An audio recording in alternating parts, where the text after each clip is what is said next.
Syederalun, anggota Komisi 6 DPR Ahmad Baidowi pada Selasa 7 Maret 2023 mempertanyakan kinerja Komisaris PT Pertamina lantaran kejadian kecelakaan pada perusahaan plat merah itu kerap terulang. Menurutnya, fungsi komisaris adalah melakukan pengawasan secara ketat.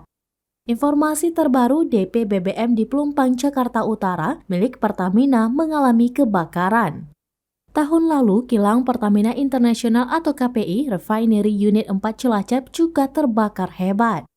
Awik yang juga politikus P3 itu mengaku heran kenapa kejadian serupa sudah berulang kali terjadi. Awik menilai tidak ada langkah konkret dari Komisi Pertamina dalam rangka melakukan pengawasan. Menurutnya, keberadaan Komisaris Pertamina seharusnya dievaluasi. Awik mengatakan mesti ada aksi nyata dari komisaris untuk mengoptimalkan kerja-kerja direksi Pertamina.